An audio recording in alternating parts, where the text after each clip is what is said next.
নিউজিল্যান্ডের প্রধানমন্ত্রী Christopher Luxon Israeli প্রধানমন্ত্রী বেনিয়ামিন নেতানিয়াহুকে তীব্র সমালোচনা করেছেন। তিনি বলেছেন, নেতানিয়াহু পথ হারিয়ে ফেলেছেন এবং গাজায় যুদ্ধ চালিয়ে অনেক বেশি বাড়াবাড়ি করছেন। বুধবার এফপিকে দেওয়া সাক্ষাৎকারে লুকজন বলেন, গাজায় যা ঘটছে তা একেবারেই ভয়াবহ। নেতানিয়াহু আন্তর্জাতিক সম্প্রদায়ের কথা শুনছেন না, যা সম্পূর্ণ অগ্রহণযোগ্য।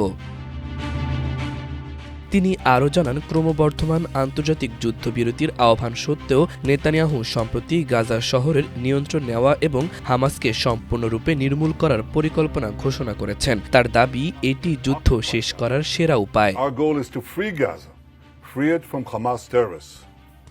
The war can end tomorrow if Gaza, or rather if Hamas lays down its arms and releases all the remaining hostages. জাতিসংঘ সমর্থিত বিশেষজ্ঞরা সতর্ক করে বলেছেন, ইসরায়েলি অবরোধের কারণে গাজায় মানবিক সহায়তা প্রবেশে বাধা সৃষ্টি হচ্ছে এবং ব্যাপক দুর্ভিক্ষের ঝুঁকি বাড়ছে। 2023 সালের অক্টোবরে হামাসের হামলার পর শুরু হওয়া এই যুদ্ধে ইসরায়েল আন্তর্জাতিক সমালোচনার মুখে পড়েছে। এদিকে সোমবার নিউজিল্যান্ড ইঙ্গিত দিয়েছে যে তারা অস্ট্রেলিয়া, কানাডা, ফ্রান্স ও যুক্তরাজ্যের মতো ফিলিস্তিন রাষ্ট্রকে স্বীকৃতি দিতে পারে। পররাষ্ট্রমন্ত্রী উইনস্টন পিটার্স বলেছেন, নিউজিল্যান্ডের জন্য প্রশ্ন হল ফিলিস্তিনকে স্বীকৃতি দেবে কিনা তা নয়, বরং কবে দেবে সেটাই মূল বিষয়। তিনি জানান, সেপ্টেম্বরে মন্ত্রিসভা এ বিষয়ে আনুষ্ঠানিক সিদ্ধান্ত নেবে।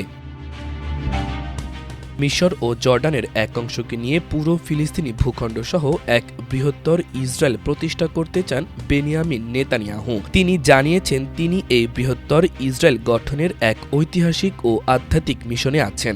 সম্প্রতি ইসরায়েলি সংবাদ মাধ্যম i24 চ্যানেলকে দেওয়া সাক্ষাৎকারে এই অবস্থান ব্যক্ত করেছেন নেতানিয়াহু। এরই মধ্যে নেতানিয়াহুর এই ভাবনায় ক্ষুব্ধ হয়েছে জর্ডান। মাল্টিমিডিয়া ডেস্ক, আমার দেশ। The war can end tomorrow if Gaza, or rather if Hamas lays down its arms and releases all the remaining hostages.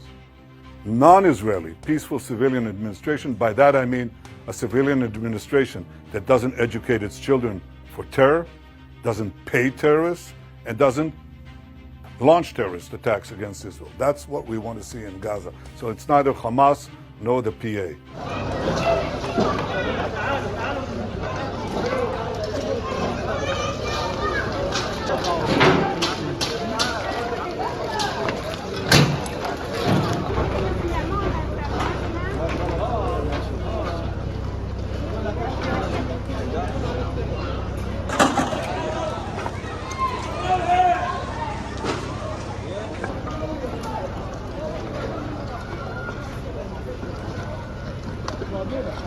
How you